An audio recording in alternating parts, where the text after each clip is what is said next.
നമസ്കാരം. തായ്വാനിലെ last day. തായ്വാനിൽ നിന്ന് നമ്മൾ ഇന്ന് ഹോങ്കോങ്ങിലേക്ക് പോകാൻ പോവുകയാണ്. തായ്വാനിലെ കഴിഞ്ഞ 3-4 ദിവസം നമ്മളത് ഈ കാണുന്ന ഹുവാ ഷാൻഡിൻ എന്ന് പറഞ്ഞ ഈ ഒരു ഹോട്ടലിലാണ് താമസിച്ചത്. നല്ല ഹോട്ടലായിരുന്നു. ഒരു 4,500-5,000 റുപ്പീസിനാണ്, ഇന്ത്യൻ റുപ്പീസിനാണ് നമുക്ക് ഇവിടെ ഒരു ദിവസത്തേക്കുള്ള റൂം കിട്ടിയത്. വലിയ എക്സ്പെൻസീവ് ഒന്നുമല്ല, നല്ല ഹോട്ടലായിരുന്നു. എല്ലാ സ്ഥലങ്ങളിലേക്ക് പോയി വരാനുള്ള ഒരു എന്താ പറയുക കണക്ടിവിറ്റി മറ്റൊക്കെ ഇവിടെ നിന്നുണ്ടായിരുന്നു. അപ്പോൾ നമ്മളിപ്പോൾ ഇവിടെ നിന്ന് തയോവാൻ ഇൻ്റർനാഷണൽ എയർപോർട്ടിലേക്ക് പോകാൻ പോവാണ്. അവിടെ നിന്നാണ് എൻ്റെ നിതീഷിൻ്റെയും ഫ്ലൈറ്റ്. ഞാൻ ഹോങ്കോങ്ങിലേക്കും നിതീഷ് ഒക്കിനാവയിലേക്കും തിരിച്ചു പോകും. So that is what going to happen now. ഇവിടെ നിന്ന് 1 മണിക്കൂറോളം യാത്രയുണ്ട് ഇവിടുത്തെ എയർപോർട്ടിലേക്ക്. അപ്പോൾ നമ്മൾ ഊബർ എടുത്തിട്ടുണ്ട്. ഊബറിൽ നമുക്ക് പോകാം. ഏകദേശം $1,200 ഇവിടുത്തെ ഊബറിന് അത്രയും ദൂരം യാത്ര ചെയ്യാൻ വേണ്ടിയുള്ള, ഒരു 50 കിലോമീറ്റർ യാത്ര ചെയ്യാൻ വേണ്ടിയുള്ള റേറ്റ് എന്ന് പറയുമ്പോഴത്തേക്കിന് $2,500 റേഞ്ച് വരും. എയർപോർട്ട് മെട്രോ ഒക്കെ ഉണ്ട്, പക്ഷേ അത് ഈ രാവിലെ ഈ സമയമില്ലാത്ത സമയത്ത് പോയിട്ട് അത് എടുക്കുന്നത് ഇച്ചിരി ബുദ്ധിമുട്ടാണ്. So there comes our car. കൊള്ളാലോ. സാധാരണ നമ്മൾ വരുന്നതിൽ നിന്ന് വ്യത്യസ്തമായ ഒരു ടാക്സിയാണ് ഇപ്പോൾ വന്നിരിക്കുന്നത്. TDV 3922. Hi, good morning. Where are you going? Airport. Airport? Yeah. Taiwan Airport. Airport. Taiwan Airport. The Taoyuan. Taiwan, yeah. Okay, Yeah. Yeah. Thank you. ഇത് ടൊയോട്ട കൊറോള ക്രോസ് ഹൈബ്രിഡ് എന്ന് പറഞ്ഞ ഒരു വണ്ടിയാണ്. ടൊയോട്ടയുടെ തന്നെ ഇവിടെ ഇഷ്ടംപോലെ ടൊയോട്ടയുടെ വണ്ടിയുണ്ട്. അതിൽ ക്രോസ് ഹൈബ്രിഡ് വണ്ടിയാണ്. നമുക്കിനി സിറ്റി വിട്ട് കഴിഞ്ഞാൽ നമുക്കിനി തിരക്കുകളിൽ നിന്ന് ഇപ്പോൾ മോചനം ഉണ്ടാവുള്ളൂ. ഒരു സിറ്റിയിലാണെങ്കിലും മൊത്തം സിഗ്നലുകളായിരിക്കും. തായ്വാനിൽ ഞാനൊരു ശരിക്കും ലിറ്ററലി ഒരു 3 പകൽ മാത്രമാണ്, ഫുൾ ഡേ ആണ് എനിക്ക് ഇവിടെ തായ്വാനിൽ എക്സ്പ്ലോർ ചെയ്യാൻ വേണ്ടി കിട്ടിയത്. അപ്പോൾ തായ്വാൻ മൊത്തത്തിൽ ഞാൻ എക്സ്പ്ലോർ ചെയ്തിട്ടില്ല. തായ്പേ സിറ്റിയും സിറ്റിയുടെ ഇൻ ആൻഡ് റൗണ്ടിലുള്ള കാഴ്ചകളും മാത്രമാണ് നിങ്ങൾ കണ്ടത്. ആ സിറ്റിയിൽ നിന്നുമുള്ള ഔട്ട്സ്കേർട്സിലെ കാഴ്ചകൾ പോലും എത്ര ബ്യൂട്ടിഫുൾ ആയിരുന്നു, എത്ര സുന്ദരമായിരുന്നു. നിങ്ങൾ ഇന്നലത്തെയും മിനിഞ്ഞാലത്തെയും വീഡിയോ കണ്ട് ഞാൻ നിങ്ങൾക്ക് മനസ്സിലാവും, കണ്ടില്ലേ കാണണം. അപ്പം ബാക്കിയുള്ള തായ്വാൻ്റെ മറ്റ് പ്രദേശങ്ങൾ എത്രത്തോളം സുന്ദരമായിരിക്കുമെന്ന് നമുക്ക് ഊഹിക്കാവുന്നതല്ലേ ഉള്ളൂ. തായ്വാൻ എനിക്ക് ഒത്തിരി ഇഷ്ടപ്പെട്ടു. വലിയ എക്സ്പെൻസീവ് ഒന്നുമല്ല. നമ്മൾ ജപ്പാൻ വെച്ച് നോക്കുമ്പോൾ അത്ര എക്സ്പെൻസീവ് ഒന്നുമല്ല. നമുക്ക് താങ്ങാവുന്ന റേറ്റുകളൊക്കെ ഉള്ളൂ പല സ്ഥലത്തും. ഭാഷയും വലിയ പ്രശ്നങ്ങളൊന്നുമില്ല, നമുക്ക് അഡ്ജസ്റ്റ് ചെയ്യാം, വേറെ പ്രശ്നമൊന്നുമില്ല. തായ്വാൻ ഞാൻ വിസയുടെ കാര്യങ്ങളൊക്കെ എങ്ങനെയാണെന്നുള്ളത് നേരത്തെ പറഞ്ഞിട്ടുണ്ട്. തായ്വാനിലേക്ക് വരണം. തായ്വാൻ നല്ലൊരു സ്ഥലമാണ്. നമ്മൾ ഈ ഹോങ്കോങ്ങും മക്കാവും മാത്രം പോകാതെ തായ്വാനും കൂടെ വരണം. ഈസിയായിട്ട് നമുക്ക് ഹോങ്കോങ് വഴി തായ്വാനിലേക്ക് ടിക്കറ്റ് കിട്ടും, വേറെ ബുദ്ധിമുട്ടൊന്നുമില്ല. അപ്പം തായ്വാൻ വരാൻ ആഗ്രഹിക്കുന്നവർ ഈ വീഡിയോ കണ്ടിട്ട് കുറച്ചെങ്കിലും താല്പര്യം തോന്നുന്നവർ തായ്വാനിലേക്ക് വരിക. നല്ല നല്ല റിസോർട്ടുകളൊക്കെ ഇഷ്ടംപോലെ ഉണ്ട് ഇവിടെ. ഹണിമൂണൊക്കെ ചെയ്യാൻ പറ്റിയ ആൾക്കാർക്കും നല്ല നല്ല സ്ഥലങ്ങളൊക്കെയാണ്.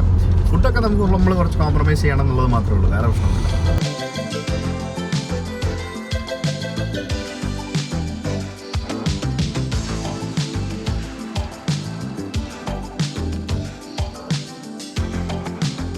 അപ്പോൾ സമയം 12 മണി കഴിഞ്ഞു. നമ്മളിവിടെ തായ്വാൻ എയർപോർട്ടിലെ ടെർമിനൽ 1 എത്തിക്കൊണ്ടിരിക്കുകയാണ്. ഇവിടെ 2 ടെർമിനലുണ്ട്, terminal 2 terminal 1. Finally we reached airport. It's heavy. Thank you so much. Bye bye. Thank you. Okay, bye. ഇവിടുത്തെ ടാക്സിക്കാരൊക്കെ ഭയങ്കര ഫ്രണ്ട്ലി ആട്ടോ. Taxi guys are very nice. എല്ലാവരും അത്യാവശ്യം കുറച്ചൊക്കെ ഇംഗ്ലീഷ് സംസാരിക്കും. നമ്മൾ സംസാരിച്ചു തുടങ്ങിയപ്പോൾ പിന്നെ ഇവർ ഇങ്ങനെ സംസാരിച്ചുകൊണ്ടിരിക്കും. തായ്വാനിലെ തയോവാൻ ഇൻ്റർനാഷണൽ എയർപോർട്ടിൻ്റെ ടെർമിനൽ 1 നമ്മളെത്തി. നമുക്ക് അകത്തേക്ക് പോകാം. ചെക്ക് ഇൻ ചെയ്തിട്ടുണ്ട് ഞാൻ ഓൾറെഡി ഓൺലൈനായിട്ട്. അപ്പോൾ വാട്ട് ഈസ് ദിസ്? ഓപ്പൺ. നമുക്കിനി പോയിട്ട് നമ്മുടെ എയർലൈൻ കൗണ്ടർ കണ്ടുപിടിക്കാം. എന്നിട്ട് നമുക്ക് ബാഗ് ഡ്രോപ്പ് ചെയ്യാം. See you inside. We'll see you inside. You're going inside, no? I'm not going inside. I'll take the ticket. That's all. I'll give you this. You don't have the. Yeah. Okay. Do it. I'll go do it myself. Okay. We'll meet somewhere after immigration. Okay. We'll meet after immigration. ഞാൻ പോയിട്ട് എൻ്റെ check in ചെയ്യട്ടെ, bag drop ചെയ്യട്ടെ. പുള്ളിക്ക് പിന്നെ bag ഒന്നും drop ചെയ്യാനില്ലല്ലോ. ഇവിടെ എയർപോർട്ടിൽ മാസ്ക് വെക്കണം. ഹോങ്കോങ്ങിൽ മാസ്ക് ഒക്കെ ഒഴിവാക്കി. ഞാനിന്ന് യാത്ര ചെയ്യുന്നത് ഹോങ്കോങ്ങിലേക്ക് പോകുന്നത് ഹോങ്കോങ്ങിലെ കാത്തേ പസഫിക് എയർലൈൻസ് ഉണ്ടല്ലോ. കാത്തേ പസഫിക്കിൻ്റെ തന്നെ ഒരു ബഡ്ജറ്റ് എയർലൈൻ ഉണ്ട്, HK എക്സ്പ്രസ് എന്ന് പറഞ്ഞുകൊണ്ട്. അതിലാണ് ഞാൻ യാത്ര ചെയ്യുന്നത്. HK express, Hong Kong express. നല്ല തിരക്കുണ്ട്. ഞാൻ നമ്മുടെ പ്രയോറിറ്റി ബോർഡിങ് എടുത്തിട്ടുണ്ട്, പ്രയോറിറ്റി ബാഗ് ഡ്രോപ്പ്. അതുകൊണ്ട് കയറാൻ പറ്റും എന്ന് തോന്നുന്നു. Where is HK Express? It's here. Yeah, it's check-in. നിമിഷ നേരങ്ങൾ കൊണ്ട് എൻ്റെ ചെക്ക് ഇൻ കഴിഞ്ഞു. എൻ്റെ ബോർഡിംഗ് പാസ് കിട്ടി. അവിടെ ഭയങ്കര തിരക്കായിരുന്നു ചെക്ക് ഇൻ ചെയ്യാനായിട്ട്. ഞാൻ ഫസ്റ്റ് എന്നും പറഞ്ഞുകൊണ്ട് ഇവരുടെ ഈ priority check in, priority boarding, പിന്നെ പ്രയോറിറ്റി ആദ്യം നമുക്ക് ബാഗും കിട്ടുന്നൊരു സർവീസ് ഉണ്ട്, അത് എടുത്തിട്ടുണ്ടായിരുന്നു. അതിനാണ്ട് ചെറിയ പൈസ ഉണ്ടായിരുന്നുള്ളൂ, അല്ലാണ്ട് $800 റേഞ്ചിലെങ്ങാണ്ടേ ഉണ്ടായിരുന്നുള്ളൂ. അത് എടുത്തുകൊണ്ട് നമുക്ക് പെട്ടെന്ന് ചെക്ക് ഇൻ ചെയ്യാൻ സാധിച്ചു. ഇല്ലാന്നുണ്ടെങ്കിൽ നമ്മളവിടെ ക്യൂ നിന്ന് തന്നെ നമ്മളൊരു പരിവാവും, ടയർഡാവും. അപ്പം ഈ ലോ കോസ്റ്റ് എയർലൈൻസിൽ ട്രാവൽ ചെയ്യുമ്പോൾ എപ്പോഴും നിങ്ങൾ ഈ സർവീസ് എടുക്കുകയാണെങ്കിൽ നിങ്ങൾക്ക് പെട്ടെന്ന് ഫാസ്റ്റായിട്ട് ബാഗ് ഡ്രോപ്പ് ചെയ്യാം, ചെക്ക് ഇൻ ചെയ്യാൻ സാധിക്കും. ഇവിടെ വന്നപ്പോഴാണ് മനസ്സിലായത് ഹോങ്കോങ്ങിലേക്ക് പോകാനായിട്ട് കോവിഡ് ടെസ്റ്റ് വേണ്ടായിരുന്നു എന്നുള്ളത്. ഞാൻ അവരുടെ സൈറ്റിലൊക്കെ നോക്കിയപ്പോൾ വേണം എന്നാണ് കണ്ടത്. പക്ഷേ ഈ കഴിഞ്ഞ ദിവസം ഹോങ്കോങ് കോവിഡ് ടെസ്റ്റും റിക്വയർമെൻറ്റെല്ലാം എടുത്ത് കളഞ്ഞ്, അതുകൊണ്ട് അത് വേണ്ടായിരുന്നു എന്നുള്ളത് ഇവിടെ വന്നപ്പോഴാണ് മനസ്സിലായത്. ഞാൻ എയർലൈൻ സൈറ്റിൽ നോക്കിയപ്പോഴും ഉണ്ടായിരുന്നു, അവർ ചിലപ്പോൾ അപ്ഡേറ്റ് ചെയ്യാത്തിരുന്നതായിരിക്കാം. വെറുതെ $3000 അതിന് വേണ്ടി കളഞ്ഞ്. What to do man, sometimes this will happen. ഭയങ്കര ഫാസ്റ്റായിട്ട് സിമ്പിളായിട്ട് സെക്യൂരിറ്റി ചെക്കും കഴിഞ്ഞ് ഇമിഗ്രേഷനും കഴിഞ്ഞ് എല്ലാം കഴിഞ്ഞ് നമ്മളിപ്പം തായ്വാനിൽ നിന്നും ലീഗൽ എക്സിറ്റ് ആയിരിക്കുകയാണ്. ഇവിടെ ഒന്നും ചോദിച്ചില്ല, എയർലൈൻ കമ്പനി ആണെങ്കിൽ പോലും ഒന്നും ചോദിച്ചില്ല. ഞാൻ ഹോങ്കോങ്ങിൽ നമ്മൾ പോകുമ്പോഴത്തേക്കിനും ഹോങ്കോങ് പ്രീ അറൈവൽ രജിസ്ട്രേഷൻ എന്ന് പറഞ്ഞൊരു രജിസ്ട്രേഷൻ ചെയ്യണം. അത് ഹോങ്കോങ്ങിൻ്റെ ഒരു സൈറ്റ് ഉണ്ട്, ആ സൈറ്റിൽ കയറി നമുക്ക് രജിസ്റ്റർ ചെയ്യാവുന്നതേ ഉള്ളൂ. വളരെ സിമ്പിളാണ്. നമുക്ക് ഇന്ത്യൻസിന് അവിടെയും വിസ വേണ്ട, വിസ എക്സെപ്റ്റഡ് ആണ്. ഇവിടെ തായ്വാനിലെ പോലെ തന്നെയാണ്. ഇന്ത്യക്കാർക്ക് എല്ലാ പാസ്പോർട്ട് ഹോൾഡേഴ്സിനും വേറെ പ്രത്യേകിച്ച് വിസയൊന്നും വേണ്ട ഹോങ്കോങ്ങിലേക്ക് പോകാനായിട്ട്. നമുക്ക് അവിടെ ചെന്ന് കഴിഞ്ഞാൽ നമുക്ക് 14 ഡേയ്സ് നിൽക്കാൻ സാധിക്കും. പക്ഷേ ഈ പ്രീ അറൈവൽ രജിസ്ട്രേഷൻ മസ്റ്റാണ്. അത് നമ്മൾ പ്രിൻറ്റും എടുത്തിരിക്കണം, അത് കമ്പൽസറിയാണ്. അത് കൊടുത്തു. പിന്നെ എന്താ പറയുക, അത് മാത്രമേ എന്നോട് എയർലൈൻ കമ്പനി ചോദിച്ചുള്ളൂ, വേറെ ഒന്നും ചോദിച്ചില്ല. കോവിഡ് ടെസ്റ്റ് പോലും വേണ്ടായിരുന്നു. ജപ്പാനിൽ നിന്ന് ഇറങ്ങാൻ നേരമാണ് അവരെന്നെ വലിപ്പിച്ചത്. 1.5 മണിക്കൂർ പോസ്റ്റാക്കി. അയ്യോ, എൻ്റെ ജീവിതത്തിൽ ഞാൻ മറക്കില്ല. ഫസ്റ്റ് ടൈം ആയിരുന്നു അങ്ങനെ ഒരു അനുഭവം. അപ്പോൾ ഹോങ്കോങ് വളരെ സിമ്പിളാണ്. ഇനി അവിടെ ചെല്ലുമ്പോൾ അവരെന്തൊക്കെ ചോദിക്കുമെന്ന് എനിക്കറിയത്തില്ല, അത് അവിടെ ചെല്ലുമ്പോഴേ നമുക്ക് അറിയാൻ പറ്റുള്ളൂ. അപ്പോൾ ടാലിസ്റ്റർ സർജും ബ്ലൂ ലേബലും ഒക്കെ ഇങ്ങനെ നല്ല അടിപൊളിയായിട്ട് ഇങ്ങോട്ട് നിൽപ്പുണ്ട്. കുറേ ഡ്യൂട്ടി ഫ്രീ ഷോപ്പുകളുണ്ട്. നല്ല രസമുണ്ടല്ലേ കാണാനായിട്ടല്ല. സിംഗിൾട്ടൺ, ഇതാണ് നമ്മുടെ ഗേറ്റ് നമ്പർ B6. കൊള്ളാലോ, നല്ല രസമുണ്ടല്ലേ കാണാനായിട്ട്. ഇതൊരു പഴയ എയർപോർട്ടാണ് ശരിക്കും, വലിയ ഗുമ്മൊന്നും ഇല്ലാത്തൊരു എയർപോർട്ടാണ്. അപ്പോൾ നമുക്ക് ഇവിടെ നമ്മുടെ വിമാനം അവിടെ ഓൾറെഡി വന്ന് കിടപ്പുണ്ട്. ഇത് സ്റ്റാർലക്സ്, ഇതൊരു അടിപൊളി എയർലൈനാണ് കേട്ടോ. എനിക്കിതൊന്ന് ട്രൈ ചെയ്യണം മസ്റ്റായിട്ട്. കിഡിലൻ എയർലൈനാണ്. സ്റ്റാർബസിൻ്റെ എയർബസ് A320 ആണിത്. പക്ഷേ ഇവർക്ക് വലിയ ഫ്ലൈറ്റ്സ് ഒക്കെ ഉണ്ട്. ഭയങ്കര പ്രീമിയം ആണെന്നാണ് കേട്ടിട്ടുള്ളത്. ഞാൻ 1-2 വീഡിയോസൊക്കെ കണ്ടായിരുന്നു. ഇതും ഹോങ്കോങ്ങിലേക്ക് പോകുന്നതാണ്, പക്ഷേ ഭയങ്കര റേറ്റ് ആയിരുന്നു. ഇതാണ് നമ്മളിന്ന് പോകുന്ന HK എക്സ്പ്രസിൻ്റെ വിമാനം, hkexpress.com. എനിക്കിതിൻ്റെ ലിവറി അത്ര ഇഷ്ടപ്പെട്ടൊന്നുമില്ല, ഒരുമാതിരി നരച്ച പോലെ ഇരിക്കുന്നല്ലേ. ഞാനിവിടെ വിമാനത്തിനടുത്ത് കാണാൻ വേണ്ടി ഇത് സിനിമ ഡൗൺലോഡ് ചെയ്തുകൊണ്ടിരിക്കുകയാണ് Amazon പ്രൈമിനകത്ത്. അപ്പോൾ എൻ്റെ ബോർഡിങ് 1:55 സ്റ്റാർട്ട് ചെയ്യും. 2:30 flight. What time is your boarding? 2:55. 1 മണിക്കൂർ കഴിഞ്ഞിട്ടേ ഉള്ളൂ പുള്ളിയുടെ ബോർഡിങ്. എന്തായാലും nice meeting again. See you later. In India. Yeah. In Kerala or in India or anywhere else in the world. അല്ലേ? Come to Kerala again. നമ്മൾ പ്രതീക്ഷിച്ച പോലുമില്ല. We never expected that we'll meet in Japan and we'll come to Taiwan and all. But it was fun being with you. Happy journey. Same to you. Bye. See you again. See you again. Bye. Let's see you then. Bye-bye. Bye-bye. Nice meeting you. Nice meeting you. Bye-bye. See you in India. Yeah. Sure. Please prepare your boarding pass and travel document for boarding. 25. Business ക്ലാസിൻ്റെ ഇതിനകത്തൂടെയൊക്കെയാണല്ലോ കയറുന്നത്. വെറുതെയാ. ഇത് 13 വർഷം പഴക്കമുള്ള Airbus A320 വിമാനത്തിലാണ് നമ്മൾ കയറുന്നത്. നമ്മൾ first എടുത്തിട്ടുള്ളതുകൊണ്ട് നമ്മളെ ആദ്യം കയറ്റി. എത്രായിരം മൈലുകൾ പറഞ്ഞിട്ടുണ്ടാവും അല്ലേ ഈ വിമാനം. പുറത്തുനിന്ന് കണ്ടപ്പോൾ തന്നെ എനിക്ക് മനസ്സിലായി പഴയതാണ്. ഇനി അകത്ത് എങ്ങനെയായിരിക്കും എന്ന് ആർക്കറിയാം. Let's go and see. 25. Hi, good morning. Thank you. അപ്പോൾ ഞാനാണ് കേട്ടോ ആദ്യം കയറുന്നത്. 25F ആണ് എൻ്റെ സീറ്റ്. ഞാൻ പുറകിലത്തെ സീറ്റാണ് എടുത്തിരിക്കുന്നത്. അതും പൈസ കൊടുത്താണ് എടുത്തത്. $100 $225 കണ്ടായിരുന്നു. Hello, thank you. 23, 24, 25F. ഇതാണ് എൻ്റെ സീറ്റൊന്നും കുഴപ്പമില്ല, നല്ല സീറ്റാണ്, നല്ല കംഫർട്ടബിൾ കുഷനാണ്. ഇതൊരു പഴയ കാണുന്നേ ഉള്ളൂ, വേറെ പ്രശ്നമൊന്നുമില്ല. അത്യാവശ്യം നല്ല വീതിയുണ്ട് കേട്ടോ. നോക്കി, നല്ല വീതിയുണ്ട് സീറ്റിന്.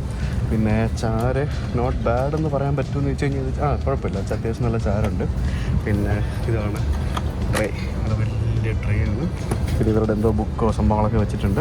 വേറെ ഒന്നും പറയാനില്ലല്ലോ, എക്കണോമിയല്ലേ. താഴേക്ക് ഉണ്ടല്ലേ, ഈ കളറാണ് മൊത്തത്തിൽ വിമാനത്തിൻ്റെ പുറത്തും അകത്തുമല്ല. So all set ready to go to Hong Kong. ഞാൻ പറഞ്ഞില്ലേ സ്റ്റാർലക്സിൻ്റെ എയർബസ് A350-900 വിമാനമാണ് കിടക്കുന്നത്. സ്റ്റാർലക്സ് ഒരു തായ്വാൻ ബേസ് ഓപ്പറേറ്ററാണ്.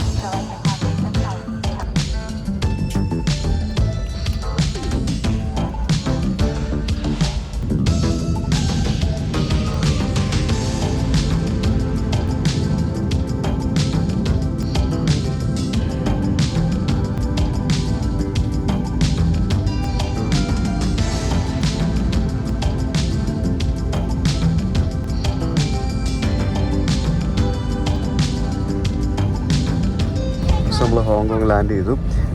ഭയങ്കര ക്ലൗഡിയാണ് ഇന്ന്, ഒന്നും പുറത്ത് കാര്യമായിട്ടൊന്നും കാണാൻ പറ്റുന്നില്ലായിരുന്നത് മാത്രമല്ല ഈ വിൻഡോസൊക്കെ ഭയങ്കര ഡേർട്ടി ആയിരുന്നു, സ്ക്രാച്ചസ് ഒക്കെ ആയിരുന്നു ഫുൾ. അതുകൊണ്ട് കാര്യമായിട്ടൊന്നും ഷൂട്ട് ചെയ്യാൻ പറ്റിയില്ല, വിഷ്വൽസ് ഒന്നും കാണാൻ പറ്റുന്നതായിരുന്നു. ഫസ്റ്റ് ഓഫ് ഓൾ അതായിരുന്നു ഏറ്റവും വലിയ പ്രശ്നം, ക്ലൗഡിയാണ്. വിമാനത്തിൻ്റെ ബാക്ക് സൈഡിൽ ഇരുന്നുകൊണ്ടേ നമ്മൾ ലാസ്റ്റ് ഇറങ്ങുന്നത്.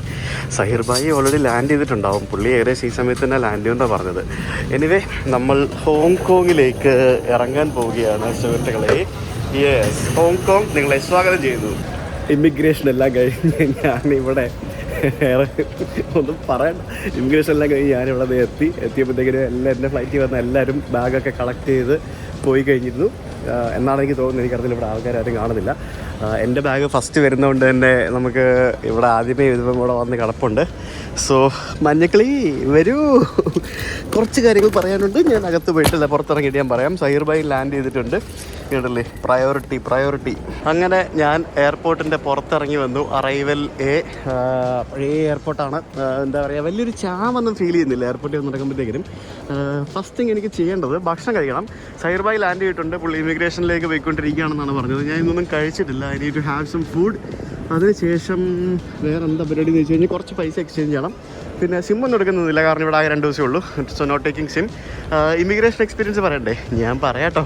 പുറത്തിറങ്ങി ഞാൻ ഇവിടെ ഈ കാണുന്ന Wolfgang Puck kitchen and bar എന്ന് പറഞ്ഞ സ്ഥലത്ത് കയറി വന്നിരുന്ന് ഒരു പിസ്സ ഓർഡർ ചെയ്തു, പിന്നെ ഒരു ഡ്രിങ്ക് ഓർഡർ ചെയ്ത്, അതൊക്കെ അങ്ങനെ വന്നുകൊണ്ടിരിക്കട്ടെ. അപ്പോൾ ഇനി ഞാൻ കഥകളെന്നൊക്കെ പറയുമ്പോഴത്തേക്കിനും സഹീർ ഭായി എന്നോട് കുറേ കാര്യങ്ങൾ പറഞ്ഞിട്ടുണ്ട്. കാരണം സഹീർ ഭായി സ്ഥിരമായിട്ട് ഇങ്ങനെ ഈ ഹോങ്കോങ് എയർപോർട്ടിലൂടെ വന്ന് യാത്ര ചെയ്യുന്നതാണ്. അപ്പോൾ ഹോങ്കോങ് എയർപോർട്ടിൽ പല കഥകളും ഞാൻ കേട്ടിട്ടുണ്ട്, പല ആൾക്കാരും പല രീതിയിലുള്ള എക്സ്പീരിയൻസ് പറഞ്ഞിട്ടുണ്ട്, പ്രത്യേകിച്ച് ഇന്ത്യക്കാർ. അപ്പോൾ വന്നിറങ്ങുമ്പോഴത്തേക്കും ഇന്ത്യക്കാരോട് പ്രത്യേക ഒരു പരിഗണന ഇവർക്കുണ്ടെന്നാണ് ഞാൻ പറഞ്ഞു കേട്ടിട്ടുള്ളത്. അപ്പോൾ അത് ഞാനിവിടെ അനുഭവിച്ചു. എന്തായാലും ഞാൻ വന്നു, നേരെ ഇമിഗ്രേഷനിൽ പോയി ഞാൻ നേരത്തെ പറഞ്ഞ ആ ഒരു പ്രിൻ്റ് ഔട്ടില്ലേ, നമ്മുടെ ആ പ്രിൻ്റ് ഔട്ടും ഈ പാസ്പോർട്ടും കൂടെ ഞാൻ ഏൽപ്പിച്ചു.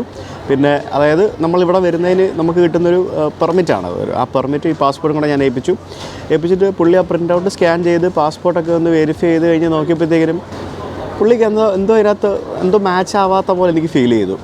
എന്നിട്ട് പുള്ളി വേറൊരാളെ വിളിച്ചു. എന്നിട്ട് അവർ എൻ്റെ പ്രിൻ്റ് ഔട്ടും പാസ്പോർട്ടും ആ പുള്ളി വാങ്ങിച്ചിട്ട് എന്നോട് കൂടെ വരാൻ പറഞ്ഞു. ഇപ്പോൾ ഒരു സ്ഥലത്ത് അവിടെ പുറകിൽ തന്നെയുള്ള ഒരു ഓഫീസിൻ്റെ മുമ്പിലുള്ള ഒരു സ്ഥലത്ത് കുറേ കസേര എടുത്തിട്ടുണ്ട്, അവിടെ ഇരുന്നോളാൻ പറഞ്ഞു.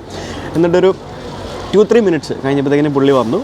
വേറൊരു സ്ത്രീ ഇറങ്ങി വന്നു. ഞാൻ വിചാരിച്ചു അയ്യോ തീർന്ന്, എന്നോട് ഈ സ്ക്രൂട്ടിനിക്ക് വേണ്ടി കൊണ്ടുപോകായിരിക്കും, പണ്ട് റഷ്യ പോയപ്പോൾ അനുഭവിച്ചാണല്ലേ, ആയിരിക്കും എന്നൊക്കെ ഞാൻ കരുതി. ലക്കിലി അല്ല, എനിക്ക് ഈ പാസ്പോർട്ട് തിരിച്ചു തന്ന്, പാസ്പോർട്ടും പിന്നെ അതേപോലെ തന്നെ നമ്മുടെ എന്തായിരുന്നു ഒരു സ്ലിപ്പുണ്ട്. പാസ്പോർട്ടിൽ ഇവർ സീൽ ചെയ്യില്ല, സിംഗപ്പൂർ പോലെ ഒരു സീൽ അടിക്കത്തില്ല, സ്റ്റിക്കർ ഒട്ടിക്കത്തൊന്നുമില്ല. ഒരു ചെറിയ പേപ്പറുണ്ട്, നമുക്കൊരു 14 ദിവസത്തേക്ക് ഇവിടെ നിൽക്കാൻ പറ്റുന്ന ഒരു പെർമിറ്റുള്ളൊരു പേപ്പർ. അത് രണ്ടും കൂടെ അവർ എനിക്ക് തന്നു. എന്നിട്ട് യു ക്യാൻ ലീവ് എന്ന് പറഞ്ഞു. അത്രേ ഉള്ളൂ. സഹീർ ഭായി പറഞ്ഞിരുന്നത് ഡോളർ ചോദിക്കും, അത് ചോദിക്കും. അത് ശരിക്കും അങ്ങനെയാണ്. ഇപ്പം നമ്മൾ ആദ്യമായിട്ട് വരുമ്പോഴത്തേക്കിനും ഒരു സ്ഥലത്ത് വരുമ്പോൾ ഏതൊരു രാജ്യത്ത് പോയാലും, പ്രത്യേകിച്ച് വിസ ഓൺ അറൈവലുള്ള രാജ്യത്ത് പോയി കഴിഞ്ഞാൽ അവർ നമ്മളോട് പൈസ ചോദിക്കാം, നമ്മുടെ കയ്യിൽ എത്ര പൈസ ഉണ്ടെന്ന് ചോദിക്കാം. അതായത് നമ്മൾ തിരിച്ചു പോകും അവരെ ഉറപ്പ് വരുത്തിയാൽ മാത്രമേ നമ്മളെ പുറത്ത് വിടുകയുള്ളൂ. അതിനുവേണ്ടി അവർക്ക് എന്ത് ചോദ്യങ്ങൾ നമ്മളോട് ചോദിക്കാം, എന്ത് ഡോക്യുമെൻറ്റ്സ് ആവശ്യപ്പെടാം, നമ്മുടെ ഫോൺ വാങ്ങി പരിശോധിക്കാം, അങ്ങനെ പല സംഭവങ്ങളും അവർക്ക് ചെയ്യാൻ പറ്റും. ലക്കിലി അങ്ങനെയൊന്നും ചെയ്തില്ല. അവർ ഇങ്ങനെ പാസ്പോർട്ടൊക്കെ മറച്ചു നോക്കിയിട്ട് നമ്മുടെ ഇത്രയും ട്രാവൽ ഹിസ്റ്ററി ഉണ്ടല്ലോ, നമ്മൾ ഇത്രയും രാജ്യങ്ങളിൽ യാത്ര ചെയ്തൊരു ഹിസ്റ്ററി ഉണ്ടല്ലോ, അപ്പം അത് കാണുമ്പോഴത്തേക്കിനും ഓക്കെ അവർക്ക് മനസ്സിലാവും, ഓക്കെ നമ്മളൊരു പാസഞ്ചറാണ്, ഒരു ടൂറിസ്റ്റാണ്, നമുക്ക് തിരിച്ചു പോകും എന്നുള്ളത് മനസ്സിലാവും. അപ്പോൾ അങ്ങനെ പുറത്തിറങ്ങി വന്ന് ഞാൻ ബാഗ് കളക്ട് ചെയ്യുന്നത് നിങ്ങൾ കണ്ടില്ലേ. ഞാൻ ബാഗ് കളക്ട് ചെയ്ത് കഴിഞ്ഞ് ഞാൻ പുറത്തേക്ക് എക്സിറ്റ് ചെയ്യണമല്ലോ. അപ്പോൾ കസ്റ്റംസിൻ്റെ ഒരു ഗേറ്റ് കടന്ന് വേണം നമ്മൾ പുറത്തേക്ക് വരാനായിട്ട്. അപ്പോൾ കസ്റ്റംസിൻ്റെ ഗേറ്റിൽ വരാൻ നേരം ദൂരെ നിന്നേ ഞാൻ കാണുന്നുണ്ട് അവിടെ 2 പേര് ഓഫീസേഴ്സ് ഇങ്ങനെ വരുന്ന ആൾക്കാരെല്ലാം ഇങ്ങനെ നോക്കിക്കൊണ്ടിരിക്കുകയല്ലോ. അപ്പോൾ ദൂരെ നിന്നേ എൻ്റെ മനസ്സ് പറയുന്നുണ്ട് അവരെന്നെ പിടിക്കുമെന്ന്. കാരണം അവരെന്നെ നോക്കിയാണ് നിൽക്കുന്നത് അവിടെ. ഞാനേ ഉണ്ടായിരുന്നുള്ള ആ ഫ്ലൈറ്റിൽ ഏക ഇന്ത്യക്കാരെ. ഈ ഭാഗത്തിപ്പം ഈ എയർപോർട്ടിലെ വേറെ ഇന്ത്യക്കാരെയും കണ്ടില്ല. ഇന്ത്യക്കാരെ പൊക്കാൻ വേണ്ടി നിൽക്കുകയാണെന്ന് എനിക്ക് അന്നേരം മനസ്സിലായി. അപ്പം ദൂരെ നിന്നേ അവരെന്നെ നോക്കി നിൽക്കുകയാണ്. അപ്പോൾ അടുത്തെത്തിയപ്പോഴത്തേക്കിനും എന്നോട് നിൽക്കാൻ പറഞ്ഞു, പാസ്പോർട്ട് കാണിക്കാൻ പറഞ്ഞു. ഞാൻ പാസ്പോർട്ട് എടുത്ത് കൊടുത്തു. ഒരു ഓഫീസർ വളരെ മാന്യമായിട്ട് കേട്ടോ എല്ലാവരും പെരുമാറുന്നത്, ഒരു മാന്യത കുറവില്ല, വളരെ മാന്യമായിട്ടാണ്. എവിടെ നിന്നാണ് വരുന്നതെന്ന് ചോദിച്ചു. ഞാൻ പറഞ്ഞു തായ്വാൻ എന്നാണോ വരുന്നതെന്ന് പറഞ്ഞു. ആർ യു വർക്കിംഗ് ദെയർ എന്ന് ചോദിച്ചു. അവിടെ ജോലി ചെയ്യുകയാണോ എന്ന് ചോദിച്ചു. ഞാൻ പറഞ്ഞു അല്ല, I am a tourist.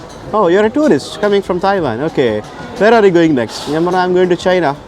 Okay you are here as a tourist? Yes I am a tourist. All right എന്ന് പറഞ്ഞിട്ട് പുള്ളി പാസ്പോർട്ടൊക്കെ മറിച്ച് നോക്കിയപ്പോൾ എൻ്റെ കുറേ പഴയ ചൈനീസ് വിസയും അതും ഇതൊക്കെ കണ്ടു. Okay go ahead. Do you have anything to declare? ഞാൻ പറഞ്ഞു no, I don't have anything to declare. I have all my personal belongings only with me. How many days you were in Taiwan എന്ന് ചോദിച്ചു. ഞാൻ പറഞ്ഞു I was there for 3 days or 4 days. Yeah. Okay, all right, you may go. അത്രേ ഉള്ളൂ. അത് ഇതിനകത്തൊരു പ്രശ്നമില്ല. പക്ഷേ ഇതൊന്നും മറ്റാളുകളോടില്ല, നമ്മളോട് മാത്രമാണ് എന്ന് കാണുമ്പോഴാണ് നമുക്കൊരു വിഷമം വരുന്നത്. അത് ഇന്ത്യൻ പാസ്പോർട്ട് ഹോൾഡേഴ്സ് പല സ്ഥലത്തും ഫീൽ ചെയ്യുന്നൊരു കാര്യമാണ്. ഇപ്പം ഈ വീഡിയോ കണ്ടിട്ടുള്ള ആൾക്കാർ പലർക്കും പലയിടത്തും ഇതിനപ്പുറമുള്ള എക്സ്പീരിയൻസ് ഉണ്ടായിരിക്കും. എന്നെ സംബന്ധിച്ച് ഞാൻ ഏതൊരു രാജ്യത്തും ആദ്യമായിട്ട് പോകുമ്പോഴത്തേക്കിനും എനിക്ക് ആ ഇമിഗ്രേഷൻ കടന്നു കിട്ടുന്നവരെ എനിക്ക് പേടിയുണ്ട് സ്വാഭാവികമായിട്ടും. കാരണം നമ്മളൊരു രാജ്യത്ത് നിന്ന് ഡീപ്പോർട്ട് ചെയ്ത് കഴിഞ്ഞാണല്ലോ പിന്നെ ഭയങ്കര ബുദ്ധിമുട്ടാണ്. പിന്നെ അത് ഭയങ്കര പ്രശ്നമാണ്. ലക്കിലി അങ്ങനെ സംഭവിച്ചിട്ടില്ല, ഞങ്ങൾ സംഭവിക്കാതിരിക്കട്ടെ എന്ന് വിചാരിക്കാം. എനിവേ, അപ്പം വെയിറ്റിംഗ് ഫോർ ഫുഡ്. ഇവിടെ നോക്കിയപ്പോൾ ഫുഡ് ഓർഡർ ചെയ്യാനായിട്ടൊന്നുമില്ല. ഇത് പിസ്സ മാത്രമേ ഉള്ളൂ. ഞാൻ ഒരു പിസ്സ ഓർഡർ ചെയ്തിട്ടുണ്ട്. ഇനി സഹീർ ഭായും കൂടെ വരട്ടെ. $128 അല്ല, $140 പിസ്സയാണ് ഈ കാണുന്നത്. എന്ന് പറയുമ്പോഴത്തേക്കിന് $1500 വരും കേട്ടോ. പിന്നെ മേളിൽ ശകലം ചിക്കനൊക്കെ ഉണ്ട്, വേറൊന്നുമില്ല. ചൂടോടെ ഫ്രഷോടെ ഉണ്ടാക്കി കൊണ്ടു തന്നിരിക്കുന്ന പിസ്സയാണ്. വലിയ മെച്ചമൊന്നുമില്ല കണ്ടിട്ട്. പിസ്സയൊക്കെ സ്പൂണും കത്തിയും വെച്ചൊക്കെ എടുത്ത് കഴിക്കാൻ പോയി കഴിഞ്ഞാൽ ഇപ്പോഴൊന്നും തീരൂല. പക്ഷെ നല്ല സോഫ്റ്റ് ആട്ടോ, നല്ല ഫ്ലഫിയാണ്. മുതലാളി, welcome welcome welcome welcome to Hong. Kong വയ്യ. വല്ല കഴിച്ചായിരുന്നോ? എന്നാ പിസ്സ കഴിക്കും. ബാ. ഞാനിങ്ങനെ പകുതി കഴിച്ചിട്ട് പകുതി ഇങ്ങനെ നിങ്ങൾക്ക് വേണ്ടി വെച്ചിരിക്കുകയായിരുന്നു. ഓക്കെ, ഇതെനിക്ക് കേട്ടോ, നിങ്ങൾക്ക് തരില്ലേ? പിന്നെ എന്തുണ്ട്? എവിടാ ഇപ്പൊ വരുന്നേ? അതെവിടാ? ഓ ശരി, നല്ല മണം. നിങ്ങൾ ഇമിഗ്രേഷന്റെ കാര്യം പറഞ്ഞ് പേടിപ്പിച്ച് തിരിച്ചിവിടെ വന്ന് ഇറങ്ങിയപ്പോഴത്തേക്കിനും ഞാൻ പറയായിരുന്നു അനുഭവങ്ങള്. ഒന്നും ചോദിച്ചില്ല. റിട്ടേൺ ടിക്കറ്റും ചോദിച്ചില്ല, ഹോട്ടൽ ബുക്കിങ്ങും ചോദിച്ചില്ല, ഒന്നും ചോദിച്ചില്ല. ഇങ്ങോട്ടാ പോകുന്നൊന്നും ചോദിച്ചിട്ടില്ല. നേരെ വേറൊരിടത്തേക്ക് പറഞ്ഞു വിട്ടു. അവിടെ ചെന്നപ്പോ ഞാൻ വിചാരിച്ചു തീർന്നെന്ന്. പക്ഷെ അവിടെ ഒന്നും ചോദിച്ചില്ല. ഞാൻ ഫോം ഫില്ല് ചെയ്തപ്പോഴേ place of birth Kozhencherry, Kerala എന്നാണ് പാസ്പോർട്ടിൽ കിടക്കുന്നത്. ഞാൻ കോഴഞ്ചേരി മാത്രമേ വെച്ചിട്ടുള്ളൂ. അപ്പൊ അതുകൊണ്ട് അവർക്ക് ട്രേസ് ചെയ്യാൻ പറ്റില്ല. അപ്പൊ അതുകൊണ്ട് അവരൊന്ന് കൺഫേം ചെയ്യാൻ വേണ്ടി അങ്ങോട്ട് പറഞ്ഞു വിട്ടതാ.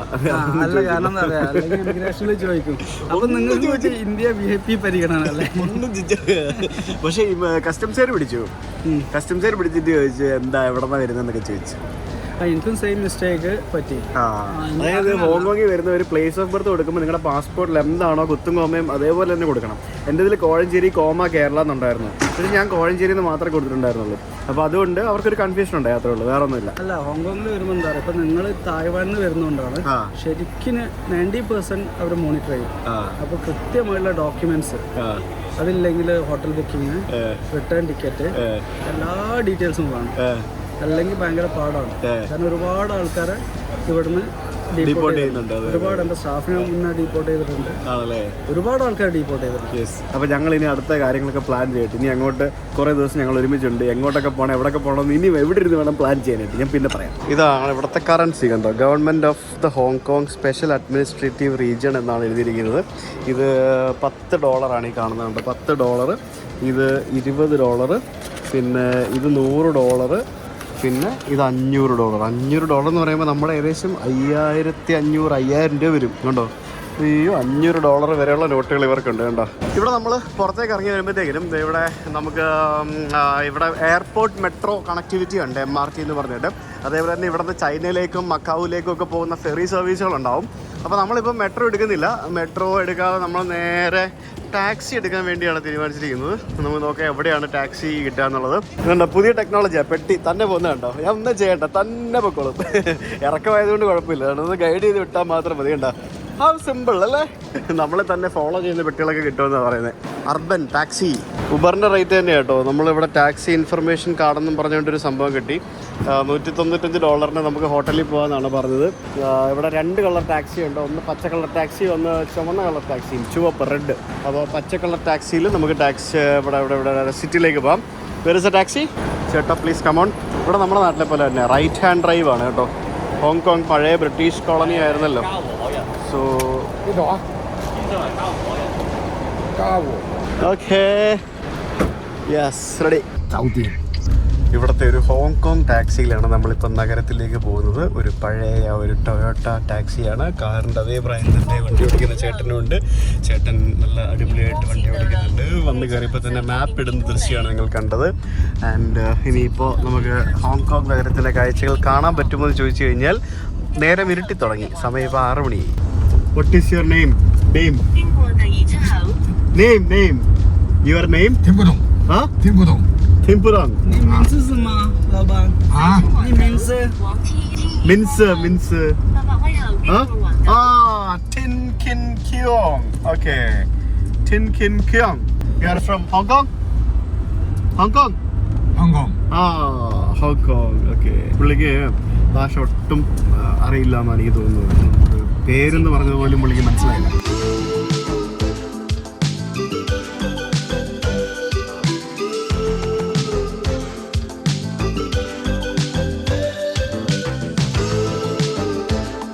ഹോങ്കോങ്ങിൽ വന്നിട്ട് സിറ്റിയിലെ ഹാപ്പനിങ് സ്ഥലത്ത് പോയി താമസിക്കാനുള്ളതിന് പകരം ഈ വ്യക്തി ഹാർബർ പ്ലാസ ഹോട്ടൽ ബുക്ക് ചെയ്തിരിക്കുക. ഹാർബർ പ്ലാസ ഹോട്ടൽ എവിടെന്നറിയോ? ഏതോ പട്ടിക്കാട്ടില്. കുറെ ദിവസമായിട്ട് സിറ്റിയിലല്ലേ? ബാഗ് എടുക്ക്. എന്റെ വെട്ടി എടുത്തത് ഇവിടെ വെച്ചിട്ടുണ്ട്. പുള്ളിക്ക് കാശ് കൊടുത്തില്ലേ? എന്റെ ദൈവമേ, എന്നാലും നിങ്ങൾ ഈ കുഗ്രാമത്തിൽ കൊണ്ട് ഹോട്ടൽ ബുക്ക് ചെയ്തല്ലോ. സിറ്റി കാണിച്ചല്ലോ നമുക്ക്. ഇങ്ങനെ പണ്ടെപ്പോഴോ വന്നപ്പോ ഹാർബർ പ്ലാസ ഹോട്ടലിൽ താമസിച്ചിട്ടുണ്ടെന്ന് പറഞ്ഞിട്ട് ഹാർബർ പ്ലാസ ഹോട്ടലിൽ ബുക്ക് ചെയ്തു. എന്തിനാ ക്യാൻസൽ ചെയ്യുന്നില്ല? എന്നിട്ട് ഹാർബർ പ്ലാസ ബുക്ക് ചെയ്തിരിക്കുന്നത് ഏതോ അത് ചൈന ബോർഡറിലുള്ള ഏതോ ഒരു സ്ഥലത്താണ്. ഇവിടെ മൊത്തം അപ്പാർട്ട്മെന്റുകൾ മാത്രം. വാ, ഇനിയിപ്പോ ഇവിടെ പോയി കിടക്കാം. അല്ലാണ്ട് ഇപ്പൊ എന്നാ ചെയ്യാനാ? ഇവിടെ നിന്ന് മെയിൻ സിറ്റിയിലേക്ക് പോകണമെങ്കിൽ 1 മണിക്കൂർ കാറിനകത്തിരിക്കണം. അതിന് വേണ്ടി $100-200 വേറെ കൊടുക്കണം. ഹോട്ടലിൽ വന്നിട്ട് ചെക്ക് ഇൻ ചെയ്ത് കഴിഞ്ഞപ്പോൾ എല്ലാം കഴിഞ്ഞ് റൂമിന്റെ കീ ഒക്കെ എടുത്തെന്നിട്ട് പറയുവാണേ മുമ്പിൽ കാണുന്ന ആ ബിൽഡിങ്ങിലാണ് റൂമെന്ന്. അത് ഭയങ്കര ആദ്യമായിട്ട് അങ്ങനെയൊക്കെ. ഇവിടെ ചെക്ക് ഇൻ ചെയ്തിട്ട് നേരെ ഓപ്പോസിറ്റുള്ള ബിൽഡിങ്ങിലാണ് റൂമെന്ന്. ഇനി അങ്ങോട്ട് ഇതിൽ ഇവിടെ നടന്നു പോകണം. എന്തൊക്കെ പരിപാടിയല്ലേ. യെസ്, അങ്ങനെ നമ്മൾ റൂമിലെത്തി. എൻ്റെ അമ്മേ, ഇത് ജാംബോന്റെ കാലത്ത് ഏതോ ഒരു ഹോട്ടലാട്ടോ. ഹോങ്കോങ്ങില് താമസിക്കുന്നവർക്ക് അറിയാം, സ്പേസ് കുറഞ്ഞ ബെഡായിരിക്കും ഏത് വലിയ ഹോട്ടൽ എടുത്താലും. എന്നാലും ജപ്പാനെക്കാട്ടി കൊള്ളാം, കുറച്ച് സ്പേസ് ഉണ്ട് ഇവിടെ. സിറ്റി പോയാലും ആണോ?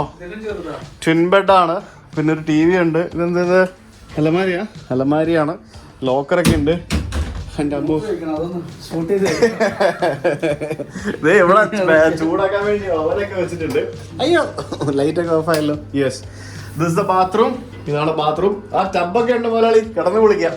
2 ടബുണ്ട്, വേറെ ഒന്നും ഇല്ല. ഇതെന്നെ കിട്ടില്ല, വലിയ കാര്യം. ഇതാണ്, കണ്ടില്ലേ? എന്തായാലും അടിപൊളി. മിണ്ടരുത്. എന്നാലും നിങ്ങളൊരു വ്ളോഗറെ കൊണ്ട് നടക്കുമ്പോഴത്തേക്കും ബുക്ക് ചെയ്യുന്ന ഹോട്ടലിൽ മിനിമം വൈഫൈ ഉണ്ടെന്നെങ്കിലും നോക്കേണ്ടതല്ലേ?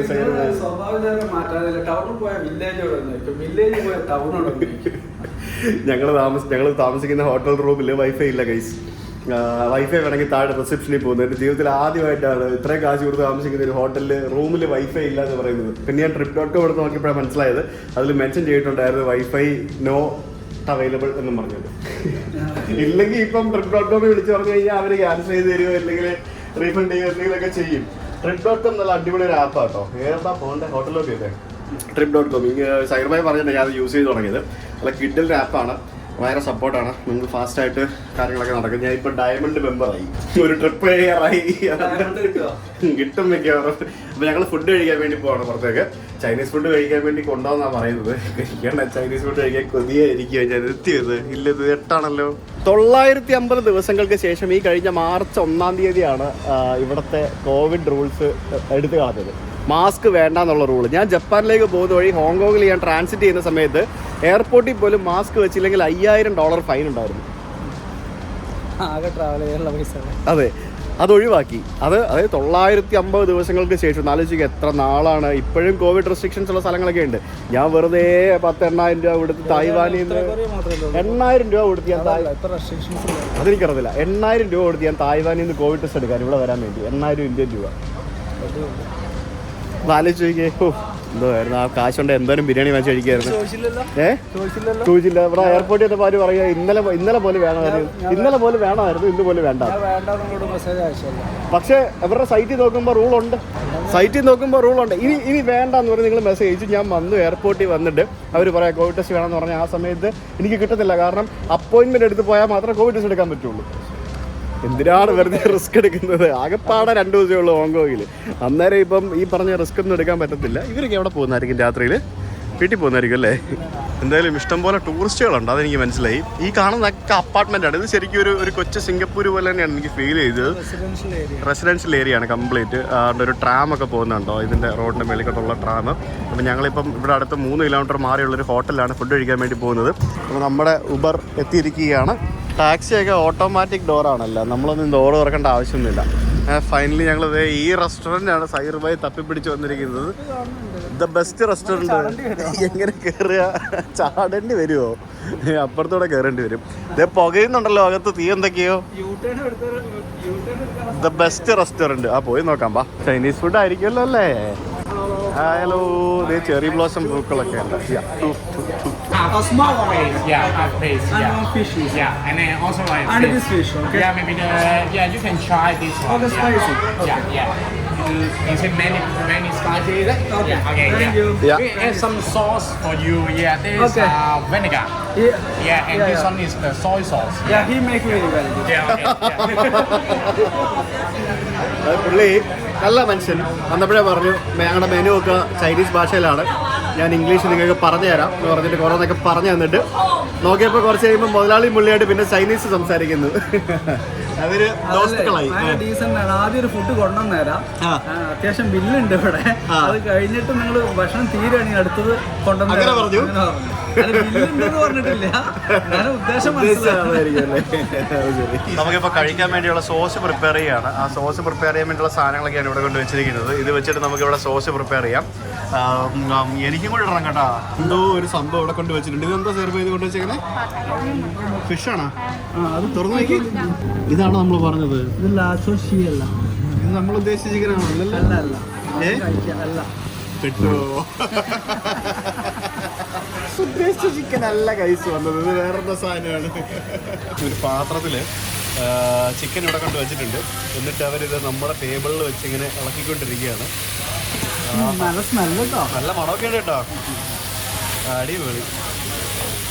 ഇതിനെങ്ങനെ കഴിക്കും? ഇതിനെങ്ങനെ കഴിക്കും? വടി വെച്ച് കഴിക്കുന്നുണ്ട്. ഇയാളാണ് ഇവിടെ നിന്ന് ഇളക്കിക്കൊണ്ടിരിക്കുന്നത്.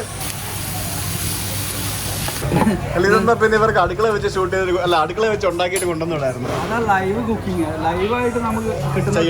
അത് ചൈന ഒരുവിധം ഹോട്ട് പോട്ട് എല്ലാം ലൈവാണല്ലോ ഫുഡ്. അത് ശരി. ഓക്കെ, അവിടെ ചൈനീസ് സീരിയൽ നടന്നുകൊണ്ടിരിക്കുക, ചൈനീസ് TV സീരിയൽ. ശരിക്കും ഞങ്ങൾ ഓർഡർ ചെയ്ത ഐറ്റം ഇതല്ല. ഞാൻ ഓർഡർ ചെയ്ത് ഉദ്ദേശിച്ചത് വേറെന്തോ സാധനമാണ്. പക്ഷെ വന്നിരിക്കുന്നത് അതിലും മികച്ച സാധനം എന്തോ ആണെന്ന് തോന്നുന്നു. ഇവരിവിടെ ഉണ്ടാക്കിക്കൊണ്ടിരിക്കുകയാണ് കേട്ടോ. അതിങ്ങനെ മണം അടിച്ചോണ്ടിരിക്കുകയല്ലേ, പിന്നെ ചുമക്കാണ്ടിരിക്കുവോ? അല്ല, ഞാനൊരു കാര്യം പറയാം. ഞാനെന്താ ചൈനീസൊക്കെ എടുത്ത്, എനിക്ക് ചൈന ഒന്നും മര്യാദക്ക് അറിയില്ല, അത് വേറെ കാര്യം. ചൈനീസൊക്കെ എടുത്ത് ഉപയോഗിച്ച് ഇവർക്ക് പോലും മനസ്സിലാവുന്നില്ല. ഇനിയുള്ള യാത്ര എന്താണെന്നുള്ള ദൈവത്തിന് മാത്രമേ അറിയൂ. ചൈന മൊത്തം കറങ്ങാൻ പോവാണ് ഞങ്ങൾ, ഭാഷ പോലും അറിയാതെ. അപ്പം ഞാൻ സുജിത്ഭായിനോട് പറഞ്ഞൊരു ചൈനക്കാരനെ നമ്മളെ കൊണ്ടുപോകാൻ ഫ്രണ്ട് ഉണ്ട്, അതൊന്നും പറ്റൂല എന്ന് പറഞ്ഞു. പുള്ളി പറയാ ഏതോ ഒരു ചൈനക്കാരനെ കൂടെ കൊണ്ടുപോകാന്ന്, ഭാഷ അറിയാവുന്നത്. ഞാൻ പറഞ്ഞത് വേണ്ട, നമുക്ക് രണ്ടര കൂടെ തന്നെ എക്സ്പ്ലോർ ചെയ്ത് പോകാം. നമുക്ക് ഗൂഗിൾ ട്രാൻസ്ലേറ്റർ ഉണ്ടെന്നേ, ഇല്ലെങ്കിൽ നമുക്ക് ഫോട്ടോ എടുത്ത് കാണിക്കാമല്ലോ. പിന്നെ പട്ടിണി കിടക്കുമ്പോൾ ആ തെറി ഞാൻ കേൾക്കണ്ടോ? ബാക്കി ചൈനയല്ലേ, നമുക്ക് എന്തെങ്കിലുമൊക്കെ വെച്ച് അഡ്ജസ്റ്റ് ചെയ്യാം. ഇപ്പൊ കണ്ടില്ലേ, ചിക്കൻ പറഞ്ഞപ്പോൾ ചിക്കൻ വന്നില്ലേ. ഇതിന് എങ്ങനെ കഴിക്കുന്നതെന്ന് ചോദിച്ചു കഴിഞ്ഞാൽ നമുക്ക് ചോപ്സ്റ്റിക് ഒക്കെ വെച്ചിട്ട് എടുത്തിട്ട് ഇതിനകത്ത് എടുത്തിടണം, എന്നിട്ട് വേണം കഴിക്കാനായിട്ട്. ഇത് ചിക്കൻ എല്ലാം ബോണുള്ള പീസാണല്ലോ അല്ലേ? അപ്പോൾ ഈ ചോപ്സ്റ്റിക്ക് വെച്ചിട്ട് എങ്ങനെ ഈ ബോണുള്ള പീസ് കഴിക്കുന്നത്? അതൊക്കെ കഴിക്കാം. നല്ല മസിലുള്ള ചിക്കനാ. അതെ അതെ അതെ അതെ. ഇങ്ങനെ പിടിക്കുക, എടുത്ത് കഴിക്കുക. എന്തായാലും കുറച്ച് വേവട്ടെ. ഇത് വെന്തോ എങ്ങനെ കഴിക്കാറായോ എന്നൊക്കെ എങ്ങനെ അറിയുന്നത്? വേവനുണ്ട്. നല്ല എരി കേട്ടോ. രസം തരാം. മീറ്റൊക്കെ നല്ല ഫ്രഷാണ്. അതെ, ജപ്പാൻ പോലെ തുടങ്ങിയതാ മധുരം കഴിക്കാൻ. ഇപ്പോഴാണ് ഒരു സമാധാനമായത്. ചിക്കൻ എടുക്കുക, ഈ സോസി മുക്കുക, കഴിക്കുക. സോസി മുക്കാതെ കഴിക്കാം കേട്ടോ. പക്ഷെ സോസി മുക്കി കഴിക്കുമ്പം വേറെ രുചിയാണ്. ഈ ചോപ്സ്റ്റിക്ക് വെച്ചിട്ട് ഈ ബോണുള്ള ചിക്കൻ പീസ് കഴിക്കാനാണ് ചലഞ്ച്. നമ്മൾ ഈ പാത്രത്തിൽ നിന്ന് ഡയറക്റ്റ് എടുത്ത് കഴിക്കില്ല, ഇതിൽ നിന്ന് എടുത്ത് ഇതിനകത്ത് ഇട്ടിട്ട് എന്നിട്ട് നമ്മൾ കഴിക്കുള്ളൂ. അങ്ങനെ ഞങ്ങൾ ചിക്കൻ കഴിച്ചുകൊണ്ടിരുന്നപ്പോഴത്തേക്കിനും അതാ ഫിഷും കൂടി ഇവിടെ എത്തിയിരിക്കുകയാണ്. ഫിഷ് ഒരു വലിയ ഫിഷാണ് കൊണ്ട് വെച്ചിരിക്കുന്നത്. അറുത്ത് തരും മിക്കവാറും കേട്ടോ, മിക്കവാറും അറുത്ത് കൈ തരുമെന്നാണ് എനിക്ക് തോന്നുന്നത്. ബില്ലെല്ലാം കൂടി ഇതെങ്ങനെ സംഭവം എന്ന് പറഞ്ഞു കഴിഞ്ഞാൽ ഇതിപ്പോൾ നമുക്ക് തുറക്കണ്ട, ഇത് അവർ വേവട്ടെ, വെന്ത് കഴിഞ്ഞാൽ തുറന്ന് കാണിച്ചു തരാം. ചിക്കൻ മൊത്തം ഞങ്ങൾ കഴിച്ച് തീർത്ത് കണ്ടില്ലേ, 2 കഷ്ണം കൂടെ ബാക്കിയുള്ളൂ, ബാക്കി ഫുൾ തീർത്ത് ആ ഇല അടക്കം എല്ലാം തീർത്ത്. അപ്പോഴത്തേക്കും നമ്മുടെ ഫിഷ് ഓണാക്കിയിട്ടുണ്ട്. ഇനി ഫിഷ് അവിടെ കിടന്ന് തിളച്ച് മറിയുമ്പോഴത്തേക്കും നമ്മളതും കഴിച്ചു തുടങ്ങും. ഇവിടുത്തെ ഫുഡിൻ്റെ ഒരു ഗുണം എന്താണെന്നറിയോ, ഇവരിതിനകത്ത് ഒരു മസാലപ്പൊടിയും ആഡ് ചെയ്യത്തില്ല, സ്പൈസസ് മാത്രം. അതായത് മുളക്, പിന്നെ ഇവരുടെ ഷെസ്വാൻ പെപ്പർ, പിന്നെ മല്ലിയില, വേറെ എന്തെങ്കിലും ഇല ഉണ്ടായ ഇല മാത്രം.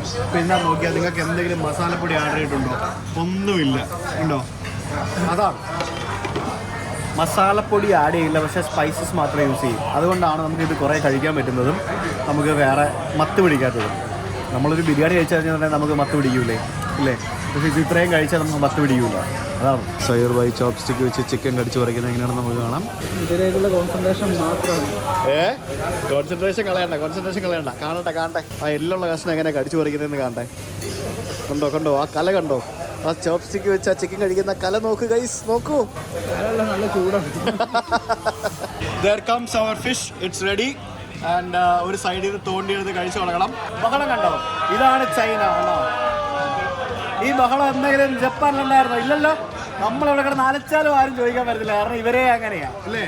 അതൊക്കെ ശരിയാ. പക്ഷെ നിങ്ങൾ പറഞ്ഞില്ലേ ഇതാണ് ചൈന എന്ന് പറഞ്ഞില്ല, ഇത് ഈ ഫിഷൊക്കെ പണ്ട് നമ്മളെ തിലകഞ്ഞാട്ടുണ്ടല്ലോ, തിലകത്ത് പറഞ്ഞല്ലോ ഉപ്പ് മുളക് വേറെ കൊണ്ടൊക്കെ ഈ മുതൽ ജഗതിനോട് ഇൻഡസെന്റോടല്ലോ പറഞ്ഞു.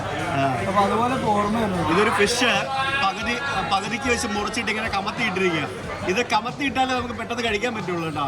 ഇതില്ലേ അടിയും തോണ്ടിയെടുക്കാൻ പറ്റില്ലല്ലോ. ഇതിന്റെ എനിക്ക് പാടാണ് തോണ്ടിയെടുക്കാൻ, ഞാൻ എക്സ്പെർട്ട് അല്ലേ. എല്ലാവരും ഭയങ്കര ബഹളമാണ്. എനിക്കും കൂടെ ഒന്ന് എടുത്തു തരുമോ, ഇല്ലെങ്കിൽ ഒന്ന് കമത്തിയിട്ട് തരുമോ? അതിൻ്റെ ആ തൊലി മാറ്റി കഴിഞ്ഞാൽ നമുക്ക് എടുത്ത് കഴിക്കാം. കേട്ടോ, സിമ്പിളാ. ഇച്ചിരി കഷ്ടപ്പെടണമെന്നേ ഉള്ളൂ, വേറെ പ്രശ്നമൊന്നുമില്ല. ആ ഒരു മീനിൻ്റെ അവസ്ഥ നോക്കിയാൽ നിങ്ങൾ. ഇതിങ്ങനെ ഓരോ കഷ്ണങ്ങളാക്കി എടുക്കുക, എന്നിട്ട് നമ്മുടെ ബൗളിനകത്ത് ഇടുക, എന്നിട്ട് ചെറിയ ചെറിയ കഷ്ണങ്ങളാക്കുക, എടുത്ത് കഴിക്കുക. ചിക്കൻ അടിപൊളിയായിരുന്നു. ഫിഷ് എങ്ങനെയുണ്ട്? ഓക്കെയാണ്. ചിക്കൻ എനിക്ക് ഇഷ്ടപ്പെട്ടു. ഫിഷ് കുഴപ്പമൊന്നുമില്ല, പക്ഷെ അത്ര ഫ്രഷ് അല്ല. അതവരാ സ്റ്റൈലാണ്. തിരിച്ച് റൂമിൽ പോകാനായിട്ട് നമുക്ക് ഉബറിന് ബുക്ക് ചെയ്തപ്പോൾ കിട്ടിയത് ടെസ്ല ടാക്സി. അടിപൊളി. നോക്കി, ഇതെങ്ങനെ തുറക്കുന്നേ? ഇങ്ങനല്ലേ? അത് കൊള്ളാം, തകർത്ത്. അതിന്റെ സ്ക്രീനാണ് ഒരു രക്ഷയില്ലാത്തത് കേട്ടോ. എന്തൊക്കെ പറഞ്ഞാലും ടെസ്ലൊക്കെയാണ് ഇവിടെ ടാക്സി ആയിട്ട് വിടുന്നത്. നോക്കി, ഇവിടെ ഹോങ്കോങ്ങില് എന്താ വേണ്ടെന്ന് ചൈനയില് ഭയങ്കരമായിട്ട് ഗവൺമെന്റ് സപ്പോർട്ട് ചെയ്യാം ടെസ്ല അല്ലേ. റേറ്റ് എത്ര വരുന്ന അറിയാം? എത്ര? നാട്ടില് 30 ലക്ഷം രൂപക്ക് സ്റ്റാർട്ടിങ് മോഡൽ ആണല്ലേ. അത് മാത്രമല്ല ചാർജിങ് ഫ്രീ. പിന്നെ എല്ലാവരും 5 മിനിറ്റ് കഴിയുമ്പോൾ ചാർജിങ് സ്റ്റേഷൻ. അതെ. ഇതിന്റെ ഈ സാധനമാണ് അടിപൊളി. രാത്രി ഇപ്പം എന്താ പറയുന്നത്, എന്തോ മൂൺ റൂഫോ എന്തോ ഒരു സംഭവം ഉണ്ടല്ലോ. അതന്നെ, ഫുൾ മുകളിൽ മൊത്തം ഇത് ഉണ്ടോ, ഗ്ലാസ് ആണ് കണ്ടല്ലേ. പകലാണ് ശരിക്കും കാണാൻ പറ്റുക. അടിപൊളി എക്സ്പീരിയൻസ് ആയിരുന്നു. അങ്ങനെ ടെസ്ല എടുത്ത്, ടെസ്ലയ്ക്ക് നമ്മൾ അവിടെ നിന്ന് ഇവിടെ വരെ ഒരു 4 കിലോമീറ്റർ വരാൻ വേണ്ടി കൊടുത്തത് $80 എന്ന് പറയുമ്പോഴത്തേക്കിന് അപ്രോക്സിമേറ്റ് 800 രൂപ. 800 രൂപയ്ക്ക് ഒരു ടെസ്ല കാറിൽ നമ്മൾ തിരിച്ച് നമ്മുടെ ഹോട്ടലിന്റെ മുമ്പിലെത്തിയിരിക്കുകയാണ് സുഹൃത്തുക്കളെ. So good morning guys. ഇന്നലെ വീഡിയോ അവസാനിപ്പിച്ചില്ല. ഇന്നലെ വന്നിട്ട് കുറെ പരിപാടികളൊക്കെ ഉണ്ടായിരുന്നു. ഇതിവിടെ നമ്മുടെ റൂമിന്റെ പുറത്തെ കാഴ്ചകളാണ് നിങ്ങൾ കാണുന്നത്. നോക്കൂ, പുറത്തുനിന്നുള്ള കാഴ്ച നോക്കുമ്പോഴത്തേക്കും ഇത് ഇവിടെ താഴെ തന്നെ ഒരു റെയിൽവേ സ്റ്റേഷൻ നമുക്ക് കാണാൻ സാധിക്കും. ആ റെയിൽവേ സ്റ്റേഷൻ എന്ന് പറയുന്നത് ഒരു ട്രാം സ്റ്റേഷനാണ്. റോഡിന് നടുവിലൂടെ പോകുന്ന ഒരു ട്രാമാണ്. ട്രാമിന്റെ ഒരു സ്റ്റേഷൻ. പിന്നെ അങ്ങ് ദൂരത്തായിട്ട് അവിടെ എന്തോ ഒരു വാട്ടർ തീം പാർക്ക് പോലെ എന്തൊരു സംഭവം കാണാൻ സാധിക്കും. ഈ ഹോങ്കോങ് എന്ന് പറയുന്നത് മൊത്തം മലയാട്ടോ. മൊത്തം മലകളാണ് ഹോങ്കോങ്ങിന്റെ ചുറ്റും എന്ന് നമുക്ക് പറയാൻ സാധിക്കും. അതുകൊണ്ട് തന്നെ ആ മലകൾ നമുക്ക് എവിടെ നോക്കിയാലും കാണാൻ സാധിക്കും. പിന്നെ വലിയ വലിയ അപ്പാർട്ട്മെന്റ് ബിൽഡിങ്ങുകൾ. ഹോങ്കോങ്ങിലാണ് ഏറ്റവും കൂടുതൽ ആളുകൾ ഇങ്ങനെ തിങ്ങി പാർക്കുന്ന അപ്പാർട്ട്മെന്റുകളൊക്കെ ഉള്ളത്. ഭയങ്കര ഫേമസ് ആണ്. കുറേ സിനിമകളിലൊക്കെ നമ്മൾ കണ്ടിട്ടുള്ളതാണ്. ബസ്സുകളും ട്രാമുകളൊക്കെ ഇഷ്ടം പോലെ ചറവറ അങ്ങോട്ടും ഇങ്ങോട്ടൊക്കെ പോകുന്ന കാണാം. ഇന്നലെ ഇവിടെ വന്നിട്ട് ആകെ ശരിക്കും പെട്ടുപോയി. വീഡിയോ അപ്ലോഡ് ചെയ്യാനായിട്ട് ഇന്റർനെറ്റ് ഇല്ല. അയ്യോ, അതാരാ? രാവിലെ റൂം ക്ലീൻ ചെയ്യാൻ വന്ന ആൾക്കാരാണ്. ഞങ്ങളാണെങ്കിൽ കുളിച്ച് റെഡിയാവുന്നേ ഉള്ളൂ പോകാനായിട്ട്. അപ്പോൾ അല്ല എന്തിറ്റി പോയി കുളിച്ചിട്ട് വന്നിട്ടാ ഇറങ്ങണം. ചുമ്മാ രാവിലെ 10:30 കിടന്ന് ഇറങ്ങിക്കൊണ്ടിരിക്കുക. പോയി കുളിച്ചിട്ട് ഇറങ്ങണം. ഞാനാണ് ഇവിടെ കുളിച്ച് റെഡിയായിരിക്കുക പോകാനായിട്ട്. ഇത് ഇനി അങ്ങോട്ടുള്ള ദിവസങ്ങളിൽ ഒരു ദിവസം ഒരു വീഡിയോ ഷൂട്ട് ചെയ്യാനായിട്ട് ഞാൻ കുറെ കഷ്ടപ്പെടും മിക്കവാറും ഇങ്ങനെയാണെങ്കിൽ. ഞാൻ പോയി കുളിച്ചിട്ട് കേട്ടോ. അപ്പോൾ ഞാൻ പറഞ്ഞു വന്നത് വീഡിയോ അപ്ലോഡ് ചെയ്യാനായിട്ട് കുറേ ബുദ്ധിമുട്ടി. കാരണം ഇവിടെ ഇന്റർനെറ്റ് ഇല്ലായിരുന്നു, വൈഫൈ ഇല്ലായിരുന്നു. ഞങ്ങൾ രണ്ടുപേരും സിം കാർഡ് എടുത്തിട്ടില്ല. സഹീർ ഭായിയുടെ ചൈനീസ് സിമ്മും എൻ്റെ ഇന്ത്യൻ സിമ്മും ഉള്ളത്. പിന്നെ ഞാൻ യൂസ് ചെയ്യുന്ന അയറാലോ എന്ന് പറഞ്ഞൊരു സിമ്മുണ്ട്. അത് നമുക്ക് വേൾഡ് വൈഡ് ഏത് രാജ്യത്ത് പോയാലും നമുക്ക് വേറെ സിമ്മൊന്നും വാങ്ങാതെ ഉപയോഗിക്കാവുന്ന ഒരു ഇ സിമ്മാണ്. അത് ഭയങ്കര ഹെൽപ്ഫുൾ ആണ്. അതുണ്ടായിരുന്നതുകൊണ്ട് എനിക്ക് വീഡിയോ അപ്ലോഡ് ചെയ്യാൻ സാധിച്ചു. അത്യാവശ്യം സ്പീഡ് അതിൽ കിട്ടി. അതിനകത്ത് ഞാൻ 50 GB ഡാറ്റാ പാക്ക് എടുത്തിട്ടുണ്ടായിരുന്നു. ഞാൻ ജപ്പാനിൽ പോയപ്പോൾ എടുത്താണ്. ഞാൻ ജപ്പാനിലും തായ്വാനിലും അത് ഉപയോഗിച്ചു. ഇപ്പം ഇവിടെ വന്നപ്പോഴും അത് ഉപയോഗിച്ചു. ഭയങ്കര സിമ്പിളാണ്. അതായത് നമുക്ക് വിമാനം ഇറങ്ങുമ്പോൾ തന്നെ നമുക്ക് ഇന്റർനെറ്റ് കണക്ടിവിറ്റി കിട്ടും. ഫോൺ വിളിക്കാൻ പറ്റില്ല, ഇന്റർനെറ്റ് മാത്രമേ യൂസ് ചെയ്യാൻ പറ്റുള്ളൂ. ഞാൻ എടുത്തത് 13 രാജ്യങ്ങളുടെ ഒരു പാക്കാണ്. നമുക്ക് നമ്മൾ പോകുമ്പോൾ നിങ്ങൾ ഒരു രാജ്യത്തേക്കാണ് പോകുന്നുണ്ടെങ്കിൽ ആ ഒരു രാജ്യത്തിന്റെ പാക്ക് എടുക്കാം. 13 രാജ്യങ്ങളിലേക്ക് പോകുന്നുണ്ടെങ്കിൽ ഏഷ്യ മൊത്തത്തിലുള്ള പാക്ക് എടുക്കാം, യൂറോപ്പ് മൊത്തത്തിലുള്ള പാക്ക് എടുക്കാം, വേൾഡ് വൈഡ് യൂസ് ചെയ്യാവുന്ന പാക്ക് എടുക്കാം. അതിന് വാലിഡിറ്റി ഉണ്ട്. 1 വീക്ക്, ഒരാഴ്ചത്തേക്ക് $5, അല്ലെങ്കിൽ എന്താ പറയുക 6 മാസത്തേക്ക് $100, ഒരു വർഷത്തേക്ക് $150 എന്നൊക്കെ പറഞ്ഞുകൊണ്ടാണ് റേറ്റ് വരുന്നത്. നിങ്ങൾ നിരന്തരമായിട്ട് യാത്ര ചെയ്യുന്ന ഒരാളാണെങ്കിൽ നിങ്ങൾക്ക് കോൾ വിളിക്കേണ്ട, നിങ്ങൾക്ക് ഡാറ്റാ സിം മതി എന്നുണ്ടെങ്കിൽ തീർച്ചയായും ഇത് ട്രൈ ചെയ്തു. നല്ലൊരു ആപ്പാണ്. ഇതൊരു ആപ്പ് ഇൻസ്റ്റാൾ ചെയ്യുന്ന പോലെ ഫോണിൽ വളരെ സിമ്പിളാണ്. നമുക്ക് ഈ സിം ആയിട്ടാണ് നമ്മൾ യൂസ് ചെയ്യാൻ സാധിക്കുക. ഭയങ്കര എളുപ്പമായിട്ട് എനിക്ക് തോന്നി. ഒരു പെയ്ഡ് പ്രൊമോഷൻ ഒന്നും അല്ല, പക്ഷേ still you can try this. ഞാനൊരു കൂപ്പൺ കോഡ് കൊടുത്തിട്ടുണ്ട്, റെഫറൽ കോഡാണ്. നിങ്ങൾക്ക് ആപ്പ് ഡൗൺലോഡ് ചെയ്തിട്ട് സൈനപ്പ് ചെയ്യുന്ന സമയത്ത് എൻ്റെ റെഫറൽ കോഡ് കൊടുത്തു കഴിഞ്ഞാൽ നിങ്ങൾക്ക് ഒരു $3 നിങ്ങളുടെ അക്കൗണ്ടിൽ കിട്ടും. അപ്പോൾ നിങ്ങൾ $5 പാക്ക് വാങ്ങുവാണെങ്കിൽ നിങ്ങൾക്ക് $2 പേ ചെയ്താൽ മതി. $3 നിങ്ങളുടെ അക്കൗണ്ടിൽ കിട്ടും. $3 പറഞ്ഞാൽ 8 പിന്നെ 24 240 രൂപയായി. എനിക്കും കിട്ടും $3. അപ്പം നിൽക്കും എനിക്കും വിൻ. ഓക്കെ, അപ്പം ട്രൈ ചെയ്ത് നോക്കിക്കോ. പിന്നെ എന്താ, ഹോങ്കോങ്ങിൽ നമ്മൾ ഇന്ന് ഒറ്റ ദിവസം കൂടെ ഉള്ളൂ. നാളെ നമ്മൾ മക്കാവ് പോകണം, അതാണ് പ്ലാൻ. ഇനി ഹോങ്കോങ് പോയി നോക്കിക്കഴിഞ്ഞ് നമുക്ക് ഇഷ്ടപ്പെട്ട ചിലപ്പോൾ ഒരു ദിവസം കൂടെ നിൽക്കും. ഇനി അങ്ങോട്ട് ഫുൾ അൺപ്ലാൻഡ് ട്രിപ്പുകളാണ്. ഇത്രയും ദിവസം എല്ലാം കൃത്യമായിട്ട് ചാർട്ട് ചെയ്ത് പ്ലാൻ ചെയ്ത ട്രിപ്പുകളായിരുന്നു. ഇനി അങ്ങോട്ട് മൊത്തം അൺപ്ലാൻഡ് ട്രിപ്പുകളാണ്. അപ്പോൾ കൂടെ ഉണ്ടാവില്ലേ? യെസ്. അപ്പോൾ ഹോങ്കോങ്ങിൻ്റെ കാഴ്ചകളുമായിട്ട് നമ്മൾ നാളെ കാണാം. ബൈ.